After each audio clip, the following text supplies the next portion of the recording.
Now it's time to get caught up with our current money events. This portion of the podcast is sponsored by 0% interest balance transfer credit card page at I Was Broke Now I'm Not. If you're paying high interest on a credit card balance you cannot pay off each month, this is a great way to eliminate all the interest and speed up your way to debt freedom. So check it out at iwbnin.com, click on the next steps section, and then from that, select 0% credit cards. That's great. Thanks for that. And so for today's current money event section, did you like that?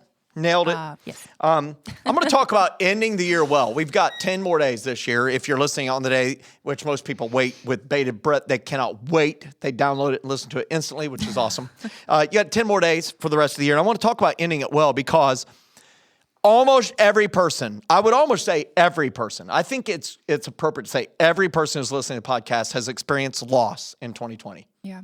I mean, they've lost something that they look forward to, or like, for example, a loss of a vacation or a special trip.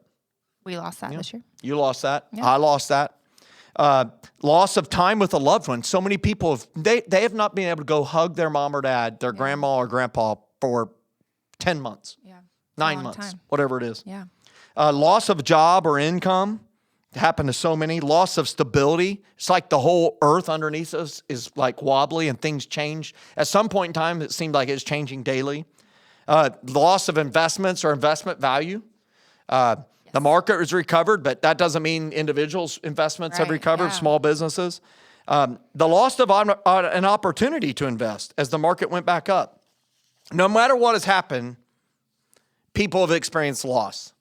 And so I'm going to put on my counseling hat here and say, can I encourage you, the listener, to spend some time grieving the losses? I think it's okay to grieve. It's like give yourself permission to be sad, angry, frustrated. I mean, were you frustrated when you had to cancel your trip?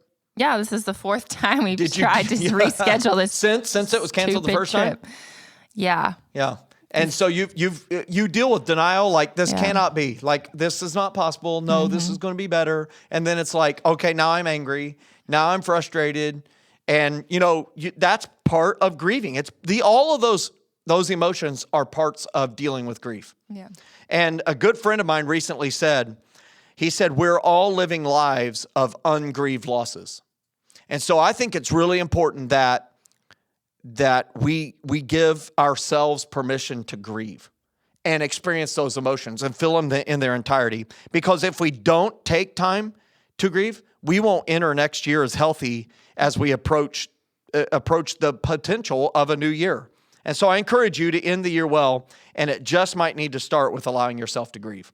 Yeah. Thoughts that you might have? Yeah, and I mean, I think I just want to be super sensitive to this because I know, like, I lost a trip, you lost a trip. I mean, we've lost stability, we've lost investments, we have all this stuff, but can't fathom going into Christmas with the loss of a loved one. Whether it was from COVID or not from COVID, it's still challenging. And I know, I've lost people, you've lost people.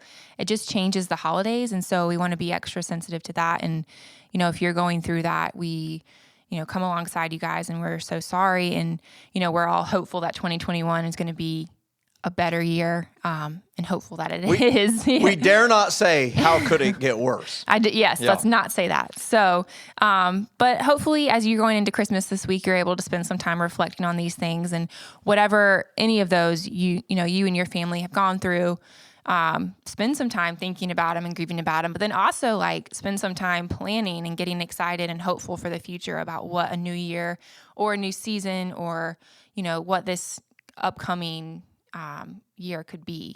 Yeah. And being hopeful for that. 100%. And so I appreciate those words. And we do want to say it is the most wonderful time of the year, but it is okay to allow yourself to go through these stages of grief as well. We've all lost something. Some of us have lost much more. So with that said, that ends the current money events section. And let's move on to talk about a success story. Yes. So share that. Great segue. All right. Our success story today comes from Mike and Chandra, and they participated in our budget challenge. So we have a 40-day budget challenge.